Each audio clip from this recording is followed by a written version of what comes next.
ਬਿਸਮਿਲ੍ਲਾਹਿਰਰਹਿਮਾਨਿਰਰਹੀਮ अस्सलामुअलैकुम जी आया ਨੂੰ ਅੱਜ ਦੀ ਸਾਡੀ ਸਵਾਦ ਭਰੀ ਵੀਡੀਓ ਦੇ ਵਿੱਚ ਅੱਜ ਅਸੀਂ ਬਣਾਵਾਂਗੇ ਦੇਸੀ ਕੁੱਕੜ ਦਾ ਯਖਨੀ ਪੁਲਾਓ। ਇਸ ਪੁਲਾਓ ਦੇ ਨਾਲ ਰਿਸ਼ਤਾ ਵੀ ਪੱਕਾ ਹੋ ਸਕਦਾ ਹੈ ਤੇ ਮੰਗੇਤਰ ਵੀ ਮੁਤਾਸਰ ਹੋ ਸਕਦਾ ਹੈ। ਅਸੀਂ ਐਸਾ ਚਿਕਨ ਯਖਨੀ ਪੁਲਾਓ ਬਣਾਵਾਂਗੇ ਤੇ ਇਹਦਾ ਜ਼ਾਇਕਾ ਚੱਖ ਕੇ ਤੇ ਤੁਸੀਂ ਚਮਚਿਆਂ ਨੂੰ ਚੱਟਣਾ ਸ਼ੁਰੂ ਕਰ ਦੋਗੇ। ਜੇ ਤੁਸੀਂ ਵੀ ਹੋ ਫੂਡ ਲਵਰ ਤੇ ਜ਼ਾਇਕਿਆਂ ਦੇ ਆਸ਼ਿਕ ਤੇ ਫਿਰ ਚੈਨਲ ਨੂੰ ਕਰੋ ਸਬਸਕ੍ਰਾਈਬ ਤੇ ਵੀਡੀਓ ਨੂੰ ਕਰੋ ਲਾਈਕ। ਚਲੋ ਜੀ, ਸਭ ਤੋਂ ਪਹਿਲਾਂ ਆਪਾਂ ਅੱਜ ਦੀ ਗੱਲ ਕਰ ਲੈਂਦੇ ਹਾਂ ਅੱਜ ਦੇ ਹੀਰੋ ਦੀ, ਯਾਨੀ ਕਿ ਅਜਜ਼ਾ ਦੀ। ਅਜਜ਼ਾ ਦੇ ਵਿੱਚ ਜਿਹੜੇ ਮੇਨ ਅਜਜ਼ਾ ਨੇ ਉਹਦੇ ਵਿੱਚੋਂ ਮੈਂ 2 ਕਿਲੋ ਚਾਵਲ ਤੇ 1.5 ਕਿਲੋ ਚਿਕਨ ਆ। ਬਾਕੀ ਮੈਂ ਤੁਹਾਨੂੰ ਨਾਲ ਹੀ ਦੱਸਾਂਗੀ ਕਿ ਕਿਆ ਚੀਜ਼ਾਂ ਸ਼ਾਮਿਲ ਕਰਨੀ। ਚਿਕਨ ਗਲਾਣੇ ਲਈ ਮੈਂ ਲੈ ਲਿਆ ਕੁੱਕਰ। 1.5 ਕਿਲੋ ਚਿਕਨ ਧੋ ਕੇ ਚੰਗੀ ਤਰ੍ਹਾਂ ਸਾਫ਼ ਕਰਕੇ ਅੱਛੀ ਤਰ੍ਹਾਂ ਦਾ ਖੂਨ ਬਲੱਡ ਜਿਹੜਾ ਇਹਨੂੰ ਲੱਗਿਆ ਹੁੰਦਾ ਬਿਲਕੁਲ ਇਹਨੂੰ ਸਾਫ਼ ਕਰ ਲੈਣਾ। ਸਾਫ਼ ਕਰਕੇ ਆਪਾਂ ਪਾ ਦੇਣਾ ਜੀ ਇਹਨੂੰ ਕੁੱਕਰ ਦੇ ਵਿੱਚ। ਕੁੱਕਰ ਵਿੱਚ ਪਾਉਣਾ ਇਸ ਲਈ ਕਿ ਥੋੜ੍ਹਾ ਜਿਹਾ ਦੇਰ ਨਾਲ ਗਲਦਾ ਹੁੰਦਾ, ਇਸ ਲਈ ਇਹਨੂੰ ਕੁੱਕਰ ਦੇ ਵਿੱਚ ਪਾ ਦਿੱਤਾ। ਨਾਲ ਹੀ ਆਪਾਂ ਇਹਦੇ ਵਿੱਚ ਪਾ ਦੇਣੇ ਨੇ ਮੋਟੇ ਮੋਟੇ ਜਿਹੇ ਕੱਟ ਕੇ ਇੱਕ ਅਦਦ ਪਿਆਜ਼, 1 ਟਮਾਟਰ, 1 ਇੰਚ ਦਾ ਅਦਰਕ ਦਾ ਟੁਕੜਾ, ਲਸਣ ਦਾ 1 ਗੰਢਾ ਛਿਲਕੇ ਵਿੱਚ ਪਾ ਦੇਣਾ। ਪਾਣੇ ਤੋਂ ਬਾਅਦ ਆਪਾਂ ਇਹਦੇ ਵਿੱਚ ਪਾਉਣਾ ਪਾਣੀ ਦੇ 2 ਜੱਗ ਪਾਣੀ ਪਾਉਣਾ, ਯਾਨੀ ਕਿ 2 ਕਿਲੋ ਚਾਵਲ ਆਪਣੇ ਕੋਲ ਅਤੇ ਆਪਾਂ ਇਹਦੇ ਵਿੱਚ ਪਾਉਣਾ ਚਾਵਲਾਂ ਦੇ ਵਿੱਚ ਟੋਟਲ 3 ਕਿਲੋ ਪਾਣੀ। ਅਤੇ ਆਪਾਂ ਇਹਦੀ ਮਕਦਾਰ ਨੂੰ ਬਾਅਦ 'ਚ ਪੂਰਾ ਕਰ ਲਾਂਗੇ। 1 ਇੰਚ ਦਾ ਟੁਕੜਾ ਦਾਲਚੀਨੀ ਦਾ ਪਾ ਦਿਓ, 5 ਤੋਂ 6 ਲੌਂਗ ਵਿੱਚ ਪਾ ਦਿਓ ਔਰ ਫਿਰ ਨਮਕ ਪਾ ਦਿਓ। ਉਨਾ ਕੁ ਲਾਇਓ ਨਮਕ ਜਿੰਨਾ ਕੁ ਬਰਦਾਸ਼ਤ ਕਰ ਸਕੋ।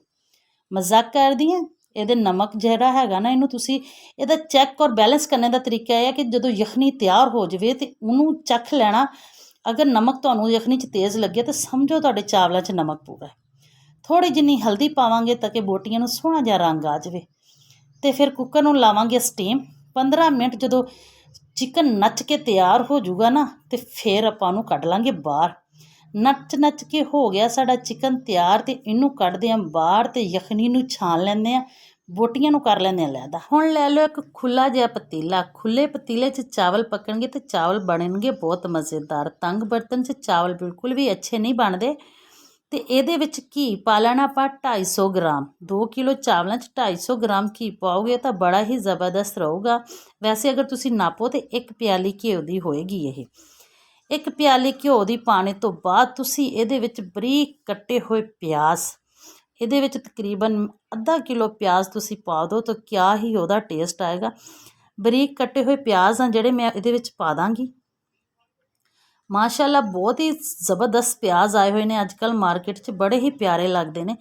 ਇਹ ਦੇਖੋ ਪਿਆਜ਼ ਆਪਾਂ ਇਹਦੇ ਵਿੱਚ ਪਾ ਦਿੱਤੇ ਨੇ। ਪਿਆਜ਼ਾਂ ਨੂੰ ਕਰਾਂਗੇ ਆਪ ਬਰਾਊਨ, ਗੋਲਡਨ ਬਰਾਊਨ ਇਹਨਾਂ ਨੂੰ ਕਰ ਲੈਣਾ ਆਪਾਂ। ਜਦੋਂ ਤੱਕ ਪਿਆਜ਼ ਗੋਲਡਨ ਬਰਾਊਨ ਨਹੀਂ ਨਾ ਹੁੰਦੇ ਉਦੋਂ ਤੱਕ ਤੁਸੀਂ ਇੱਕ ਪਿਆਰਾ ਜਿਹਾ ਕਮੈਂਟ ਕਰਕੇ ਮੈਨੂੰ ਦੱਸੋ ਕਿ ਤੁਹਾਨੂੰ ਮੇਰੀ ਵੀਡੀਓ ਕਿਸ ਤਰ੍ਹਾਂ ਦੀ ਲੱਗ ਰਹੀ ਹੈ ਔਰ ਤੁਸੀਂ ਇਹ ਵੀਡੀਓ ਕਿੱਥੋਂ ਦੇਖ ਰਹੇ ਹੋ। ਪਿਆਜ਼ ਹਜੇ ਵੀ ਥੋੜ੍ਹੇ ਜਿਹੇ ਹੋਰ ਬਰਾਊਨ ਕਰਨੇ ਨੇ, ਹਜੇ ਵੀ ਵਿੱਚੋਂ ਚਿੱਟੇ ਚਿੱਟੇ ਝਾਕ ਰਹੇ ਨੇ ਅਤੇ ਜਦੋਂ ਤੱਕ ਇਹ ਚੰਗੀ ਤਰ੍ਹਾਂ ਬਰਾਊਨ ਹੀ ਨਹੀਂ ਹੁੰਦੇ ਅਤੇ ਇਹਨਾਂ ਨੂੰ ਮੈਂ ਬਾਹਰ ਨਹੀਂ ਕੱਢਣਾ। ਪਿਆਜ਼ ਜਦੋਂ ਚੰਗੀ ਤਰ੍ਹਾਂ ਹੋ ਜਾਣਗੇ ਬਰਾਊਨ ਅਤੇ ਫਿਰ ਅੱਧੇ ਪਿਆਜ਼ ਮੈਂ ਕੱਢ ਲੂੰਗੀ ਬਾਹਰ। ਅੱਧੇ ਪਿਆਜ਼ ਬਾਹਰ ਕਿਉਂ ਕੱਢਣੇ ਹੈ ਤੁਹਾਨੂੰ ਅੱਗੇ ਜਾ ਕੇ ਦੱਸੂੰਗੀ। ਅਤੇ ਅੱਧੇ ਹੀ ਮੈਂ ਰਹਿਣ ਦੇਣੇ ਆ ਪਤੀਲੇ ਦੇ ਵਿੱਚ। ਪਿਆਜ਼ ਜਦੋਂ ਆਪਾਂ ਬਾਹਰ ਕੱਢ ਲੈਣੇ ਅਤੇ ਜਿਹੜਾ ਚਿਕਨ ਆਪਾਂ ਰੱਖਿਆ ਹੈ ਕੱਢ ਕੇ ਅਲੱਗਾ ਕਰਕੇ ਯਖਨੀ ਦੇ ਵਿੱਚੋਂ ਆਪਾਂ ਉਸ ਚਿਕਨ ਨੂੰ ਇਸ ਘੀ ਦੇ ਵਿੱਚ ਪਾ ਦੇਣਾ। ਸਭ ਤੋਂ ਪਹਿਲੇ ਆਪਾਂ ਚਿਕਨ ਇਸ ਘੀ ਦੇ ਵਿੱਚ ਪਾਉਣਾ ਤਾਂ ਕਿ ਜਿਹੜਾ ਚਿਕਨ ਆਪਣਾ ਘੀ ਦੇ ਵਿੱਚ ਫਰਾਈ ਹੋ ਜਾਵੇ, ਇਹਦੀ ਕਿਸੇ ਕਿਸਮ ਦੀ ਸਮੈਲ ਵੀ ਆ ਨਾ ਉਹ ਬਾਕੀ ਨਾ ਰਹੇ। ਇਹਨੂੰ ਆਪਾਂ ਇੱਥੇ ਕਰਾਂਗੇ ਫਰਾਈ 2 ਮਿੰਟ ਲਈ। ਫਿਰ ਹੁਣ ਪਾਵਾਂਗੇ ਇਹਦੇ ਵਿੱਚ ਲਸਣ ਅਦਰਕ ਦਾ ਪੇਸਟ 3 ਖਾਣੇ ਦੇ ਚਮਚ ਦੇ ਬਰਾਬਰ ਹੈ ਔਰ ਇਹਨੂੰ ਲਸਣ ਅਦਰਕ ਦੇ ਪੇਸਟ ਨੂੰ ਆਪਾਂ ਕਰਾਂਗੇ 2 ਮਿੰਟ ਲਈ ਫਰਾਈ। 2 ਮਿੰਟ ਲਈ ਫਰਾਈ ਕਰਾਂਗੇ ਤਾਂ ਕਿ ਇਹਦੀ ਸਮੈਲ ਆ ਨਾ ਜਿਹੜੀ ਉਹ ਵੀ ਖ਼ਤਮ ਹੋ ਜਾਵੇ ਔਰ ਜ਼ਬਰਦਸਤ ਜ਼ਿਆਦਾ ਟੇਸਟ ਆ ਨਾ ਜਿਹੜਾ ਉਹ ਚਿਕਨ ਦੀਆਂ ਬੋਟੀਆਂ ਦੇ ਵਿੱਚ ਸ਼ਾਮਲ ਹੋ ਜਾਵੇ। ਚਲੋ ਇਹਨੂੰ ਜਦੋਂ ਫਰਾਈ ਹੋ ਗਿਆ ਅਤੇ ਫਿਰ ਆਪਾਂ ਇਹਦੇ ਵਿੱਚ ਕੀ ਕਰਨਾ, ਇਹਦੇ ਵਿੱਚ ਪਾ ਦੇਣੇ ਨੇ ਆਪਾਂ ਖੜ੍ਹੇ ਮਸਾਲੇ। ਖੜ੍ਹੇ ਮਸਾਲੇ 'ਚ 1 ਚਮਚ ਜ਼ੀਰਾ, ਸੁੱਕਾ ਧਨੀਆ 1 ਚਮਚ, ਦਾਲਚੀਨੀ, ਲੌਂਗ, ਬੜੀ ਇਲਾਇਚੀ ਅਤੇ ਤੇਜ਼ ਪੱਤਾ ਇਹਦੇ ਵਿੱਚ ਪਾ ਦਿਓ ਅਤੇ ਇਹਨੂੰ ਵੀ ਚੰਗੀ ਤਰ੍ਹਾਂ ਫਰਾਈ ਕਰ ਲਓ 1 ਤੋਂ 1.5 ਮਿੰਟ ਤੱਕ। 1 ਤੋਂ 1.5 ਮਿੰਟ ਫਰਾਈ ਕਰੋ ਔਰ ਫਰਾਈ ਕਰਨੇ ਦੇ ਨਾਲ ਹੀ ਫਿਰ ਆਪਾਂ ਇਹਦੇ ਵਿੱਚ ਜਿਹੜੀਆਂ ਮੇਨ ਚੀਜ਼ਾਂ ਪਾਉਣੀਆਂ ਨੇ ਉਹ ਇਹਦੇ ਵਿੱਚ ਪਾਵਾਂਗੇ ਆਪਾਂ। ਤੁਹਾਨੂੰ ਮੈਂ ਵੀਡੀਓ ਦੇ ਨਾਲ ਦੱਸਦੀ ਵੀ ਹਾਂ ਔਰ ਤੁਸੀਂ ਇਹਦੀ ਵੀਡੀਓ ਨੂੰ ਗੌਰ ਨਾਲ ਦੇਖਣਾ ਅਤੇ ਸਕਿਪ ਮਤ ਕਰਿਓ। ਟਮਾਟਰ ਸੋਹਣੇ ਜਿਹੇ ਲਾਲ ਟਮਾਟਰ ਅਤੇ ਹਰੀਆਂ ਮਿਰਚਾਂ ਵੱਡੀਆਂ ਅਤੇ ਲੰਬੀਆਂ ਲੰਬੀਆਂ ਅੱਧ 'ਚੋਂ ਲੱਗੇ ਹੋਏ ਉਹਨਾਂ ਦੇ ਵਿੱਚ ਕੱਟ ਅਤੇ ਉਹਨਾਂ ਨੂੰ ਵਿੱਚ ਪਾਓ ਅਤੇ ਖੂਬਸੂਰਤੀ ਵਧਾਓ ਆਪਣੀ ਚਾਵਲਾਂ ਦੀ। ਆਹ ਦੇਖੋ ਜੀ ਜ਼ਬਰਦਸਤ ਜਿਹਾ ਇਹਦੇ ਵਿੱਚ ਪੈ ਗਏ ਨੇ। ਹੁਣ ਇਹਨਾਂ ਨੂੰ ਆਪਾਂ ਕਰਨਾ ਫਰਾਈ ਅਤੇ ਫਿਰ ਪਾ ਦੇਣਾ ਆਪਣਾ ਇਹਦੇ ਵਿੱਚ ਮਿਰਚਾਂ 1 ਚਮਚ ਔਰ ਨਾਲ ਇਹਦੇ ਵਿੱਚ ਪਾ ਦੇਣਾ ਇਮਲੀ ਦਾ ਪਲਪ। ਕਿਉਂਕਿ ਮੈਂ ਇਹਦੇ ਵਿੱਚ ਕੋਈ ਵੀ ਬਾਜ਼ਾਰ ਦਾ ਮਸਾਲਾ ਇਸਤੇਮਾਲ ਨਹੀਂ ਕੀਤਾ, ਇਸ ਲਈ ਮੈਂ ਘਰ ਦੇ ਮਸਾਲੇ ਹੀ ਪਾ ਕੇ ਇਹਨੂੰ ਜ਼ਬਰਦਸਤ ਜਿਹਾ ਬਣਾ ਰਹੀ ਹਾਂ। ਔਰ ਮਾਰਕੀਟ ਦੇ ਮਸਾਲੇ ਮੈਂ ਪਾਉਂਦੀ ਹੀ ਨਹੀਂ ਆਪਣੇ ਖਾਣਿਆਂ 'ਚ। ਇਹਨੂੰ 2 ਤੋਂ 3 ਮਿੰਟ ਲਈ ਕਰਾਂਗੇ ਚੰਗੀ ਤਰ੍ਹਾਂ ਫਰਾਈ।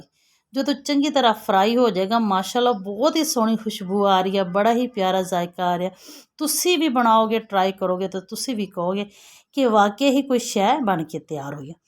ਹੁਣ ਜਿਹੜੀ ਯਖਨੀ ਬਣਾਈ ਆ ਪੋਏ ਵਿੱਚ ਪਾ ਲੈਣਾ। ਇੱਕ ਗੱਲ ਯਾਦ ਰੱਖਿਓ, ਚਾਵਲਾਂ ਅਤੇ ਇਹਦੀ ਚਿਕਨ ਦੀ ਲਵ ਸਟੋਰੀ ਦੇ ਵਿੱਚ ਬੈਲੈਂਸ ਹੋਣਾ ਬਹੁਤ ਜ਼ਰੂਰੀ ਹੈ, ਤਵਾਜ਼ਨ ਇਹਦਾ ਬਹੁਤ ਜ਼ਰੂਰੀ ਹੈ।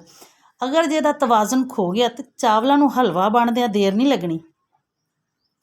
ਪਾਣੀ ਨੂੰ ਉਬਾਲੇ ਆ ਗਏ, ਇੱਥੇ ਤੁਸੀਂ ਨਮਕ ਵੀ ਚੈੱਕ ਕਰ ਲੈਣਾ ਅਤੇ ਚਾਵਲ ਵੀ ਇਹਦੇ 'ਚ ਪਾ ਦੇਣੇ ਨੇ। ਚਾਵਲ ਜਿਹੜੇ ਨੇ ਘੱਟੋ ਘੱਟ ਅੱਧਾ ਘੰਟਾ ਪਹਿਲੇ ਭਿਗੋ ਕੇ ਤਾਂ ਤੁਸੀਂ ਲਾਜ਼ਮੀ ਰੱਖਣੇ ਨੇ ਨਾ। ਔਰ ਇਹ ਕੱਚੀ ਬਾਸਮਤੀ ਚਾਵਲ ਨੇ, ਇਹਨਾਂ ਨੂੰ ਅੱਧਾ ਘੰਟਾ ਪਹਿਲੇ ਭਿਗੋ ਲਓ। ਅਗਰ ਸੇਲਾ ਚਾਵਲ ਨੇ ਤਾਂ ਉਹਨਾਂ ਨੂੰ ਤਕਰੀਬਨ ਤੁਸੀਂ 2 ਘੰਟੇ ਲਾਜ਼ਮੀ ਭਿਗੋਵੋ। ਅੱਛੀ ਤਰ੍ਹਾਂ ਬਰਤਨ ਸਾਫ਼ ਕਰ ਲਓ, ਚੀਜ਼ਾਂ ਨੂੰ ਜ਼ਾਇਆ ਨਾ ਕਰਿਆ ਕਰੋ। ਰਿਸਕ ਜ਼ਾਇਆ ਕਰਨ ਨਾਲ ਅੱਲਾਹ ਤਾਲਾ ਨਾਰਾਜ਼ ਹੁੰਦੇ ਨੇ। ਇਹਨਾਂ ਨੂੰ ਹਿਲਾਵਾਂਗੇ ਆਪਾਂ ਚੰਗੀ ਤਰ੍ਹਾਂ ਅਤੇ ਕੋਸ਼ਿਸ਼ ਕਰਨੀ ਆ ਚਾਵਲਾਂ ਦੇ ਵਿੱਚ ਚਮਚ ਬੜੇ ਪਿਆਰ ਨਾਲ ਫੇਰਨਾ, ਠੀਕ ਹੈ ਨਾ, ਤਾਂ ਕਿ ਚਾਵਲ ਸਾਡੇ ਟੁੱਟਣ ਨਾ। ਚਾਵਲ ਬੜੇ ਨਾਜ਼ੁਕ ਦਿਲ ਦੇ ਹੁੰਦੇ ਨੇ, ਬਹੁਤ ਛੇਤੀ ਟੁੱਟ ਜਾਂਦੇ ਨੇ। ਇਹਨਾਂ ਨੂੰ ਕਵਰ ਲਗਾਵਾਂਗੇ, ਰੱਖਾਂਗੇ। ਜਦੋਂ ਦੇਖੋ ਕਿ ਪਾਣੀ ਵਿੱਚ ਬੁਲਬੁਲੇ ਆ ਜਾਣ, ਆਂਚ ਤੇਜ਼ ਰੱਖਣੀ ਆ। ਅੱਗ ਤੁਸੀਂ ਹਲਕੀ ਅੱਗ 'ਤੇ ਬਿਲਕੁਲ ਨਹੀਂ ਪਕਾਉਣੇ, ਤੇਜ਼ ਅੱਗ 'ਤੇ ਚਾਵਲ ਪਕਾਉਣੇ ਨੇ ਇਹ ਸਾਰੇ। ਦੇਖੋ ਮਾਸ਼ਾਅੱਲਾ ਬਹੁਤ ਹੀ ਜ਼ਬਰਦਸਤ ਖੁਸ਼ਬੂ ਆ ਰਹੀ ਹੈ। ਚਾਵਲ ਸਾਡੇ ਪੱਕ ਕੇ ਤਿਆਰ ਹੋਣੇ ਦੇ ਕਰੀਬ ਆ। ਬਸ ਇਹਨਾਂ ਨੂੰ ਥੋੜ੍ਹਾ ਜਿਹਾ ਹੋਰ ਇਹਨਾਂ ਨੂੰ ਪਕਾਵਾਂਗੇ। ਪਾਣੀ ਥੋੜ੍ਹਾ ਜਿਹਾ ਜਦੋਂ ਹੋਰ ਖੁਸ਼ਕ ਹੋ ਗਿਆ ਨਾ ਤਾਂ ਫਿਰ ਇਹਨਾਂ ਨੂੰ ਲਾ ਦਾਂਗੇ ਦਮ 'ਤੇ। ਇਹ ਮਾਸ਼ਾਅੱਲਾ ਮੈਂ ਤੁਹਾਨੂੰ ਦਿਖਾਉਂਦੀ ਹਾਂ। ਆਹ ਦੇਖੋ ਜ਼ਬਰਦਸਤ ਜੇ ਸਾਡੇ ਚਾਵਲ ਹਨ ਜੀ, ਉਹ ਦਮ ਦੇ ਕਰੀਬ ਹੋ ਗਏ ਨੇ, ਦਮ ਦੇਣੇ ਦੇ ਕਾਬਲ ਹੋ ਗਏ ਨੇ। ਹੁਣ ਅਸੀਂ ਇਹਨਾਂ ਨੂੰ ਦੇਵਾਂਗੇ ਦਮ। ਔਰ ਮਾਸ਼ਾਅੱਲਾ ਦਮ ਦੇਣੇ ਤੋਂ ਪਹਿਲੇ ਥੋੜ੍ਹਾ ਜਿਹਾ ਇਹਦੇ ਵਿੱਚ ਜ਼ਰਦਾ ਜਿਹਾ ਰੰਗ ਪਾ ਦਿੰਦੇ ਹਾਂ ਖੂਬਸੂਰਤੀ ਲਈ। 2 ਚਮਚ 2 ਤੋਂ 3 ਚਮਚ ਇਹਦੇ ਵਿੱਚ ਜ਼ਰਦਾ ਰੰਗ ਮੈਂ ਪਾਤਾ, ਤਾਂ ਕਿ ਇੱਕ ਜ਼ਬਰਦਸਤ ਜਿਹੀ ਖੂਬਸੂਰਤੀ ਜਿਹੀ ਆ ਜਾਵੇ ਇਹਦੇ ਵਿੱਚ। ਤੁਸੀਂ ਨਹੀਂ ਪਾਉਣਾ ਚਾਹੁੰਦੇ ਨਾ ਪਾਓ, ਜ਼ਾਇਕੇ ਦਾ ਇਹਦੇ ਵਿੱਚ ਕੋਈ ਨਹੀਂ। ਹਲਕੀ ਜਿਹੀ ਖੁਸ਼ਬੂ ਲਈ ਕੇਵੜਾ ਐਸੈਂਸ 1 ਤੋਂ 2 ਕਤਰੇ, ਜ਼ਿਆਦਾ ਨਹੀਂ, 1 ਤੋਂ 2 ਕਤਰੇ ਬਸ ਖੁਸ਼ਬੂ ਲਈ, ਹਲਕੀ ਜਿਹੀ ਖੁਸ਼ਬੂ ਲਈ ਇਹਦੇ ਵਿੱਚ ਪਾਓ। ਦੇਖੋ ਤੁਸੀਂ ਮੈਂ ਸਿਰਫ 2 ਕਤਰੇ ਇਹਦੇ ਵਿੱਚ ਪਾਏ ਨੇ, ਬਹੁਤ ਪਿਆਰੀ ਖੁਸ਼ਬੂ ਆਏਗੀ ਇਹਦੇ ਨਾਲ। ਹੁਣ ਜਿਹੜੇ ਪਿਆਜ਼ ਕੱਢ ਕੇ ਰੱਖੇ ਸੀ ਉਹ ਇਹਦੇ ਉੱਤੇ ਛਿੜਕਾਂਗੇ। ਇੱਕ ਕਰੰਚੀ ਪਿਆਜ਼ ਬਹੁਤ ਹੀ ਜ਼ਬਰਦਸਤ ਲੱਗਦੇ ਨੇ ਪੁਲਾਓ ਦੇ ਵਿੱਚ, ਬੜਾ ਹੀ ਮਜ਼ਾ ਆਉਂਦਾ। ਦਮ ਦੇ ਦਿੱਤਾ ਆਪਾਂ ਇਹਨੂੰ। 10 ਮਿੰਟ ਦਮ ਦੇਣੇ ਤੋਂ ਬਾਅਦ ਮਾਸ਼ਾਅੱਲਾ ਖੁਸ਼ਬੂ ਨਾਲ ਸਾਰਾ ਘਰ ਮਹਿਕ ਗਿਆ। ਦੇਖੋ ਬਹੁਤ ਹੀ ਪਿਆਰੇ ਖੁਸ਼ਬੂਦਾਰ ਪੁਲਾਓ ਬਣ ਕੇ ਸਾਡਾ ਤਿਆਰ ਹੋ ਗਿਆ। ਔਰ ਇਹਨੂੰ ਹੁਣ ਤੁਸੀਂ ਸਰਵ ਕਰੋ। ਕਚੂੰਬਰ ਸਲਾਦ ਰੱਖ ਲਓ ਨਾਲ, ਰਾਇਤਾ ਰੱਖ ਲਓ ਨਾਲ, ਅਚਾਰ ਰੱਖ ਲਓ ਨਾਲ। ਵਾਹ ਜੀ ਵਾਹ, ਕਿਆ ਹੀ ਮਜ਼ੇ ਆ, ਕਿਆ ਹੀ ਸਵਾਦ ਆਏਗਾ ਇਹਦਾ। ਜੇ ਅਗਰ ਚਾਵਲ ਖਾਂਦੇ ਹੋਏ ਤੁਹਾਡੀ ਸੱਸ ਆ ਗਈ ਉੱਤੇ ਅਤੇ ਉਹਨੇ ਪੁੱਛਿਆ ਪੁੱਤਰ ਇਹ ਕਿਹਨੇ ਪਕਾਇਆ ਹੈ, ਅਤੇ ਫਿਰ ਫਖਰ ਨਾਲ ਦੱਸਿਓ ਕਿ ਸਕਾਈ ਰੈਸਪੀ ਦੀ ਵੀਡੀਓ ਦੇਖ ਕੇ ਅਸੀਂ ਬਣਾਇਆ ਹੈ। ਉਮੀਦ ਹੈ ਕਿ ਤੁਹਾਨੂੰ ਅੱਜ ਦੀ ਰੈਸਪੀ ਪਸੰਦ ਆਊਗੀ। ਅਗਰ ਹੋਰ ਵੀ ਸਵਾਦ ਭਰੀਆਂ ਵੀਡੀਓ ਦੇਖਣਾ ਚਾਹੁੰਦੇ ਹੋ ਤਾਂ ਸਾਡੇ ਚੈਨਲ ਨੂੰ ਸਬਸਕ੍ਰਾਈਬ ਕਰੋ, ਵੀਡੀਓ ਨੂੰ ਲਾਈਕ ਕਰੋ ਅਤੇ ਕਮੈਂਟ ਬਾਕਸ 'ਚ ਆਪਣੀ ਰਾਏ ਦਾ ਇਜ਼ਹਾਰ ਜ਼ਰੂਰ ਕਰਿਆ ਕਰੋ। ਇਹਦੇ ਨਾਲ ਹੀ ਤੁਸੀਂ ਆਪਣਾ ਰੱਖੋ ਖਿਆਲ। ਮੈਨੂੰ ਦਿਓ ਇਜਾਜ਼ਤ, ਰੱਬ ਸੋਹਣੇ ਦੇ ਹਵਾਲੇ। ਅੱਲਾ ਹਾਫਿਜ਼।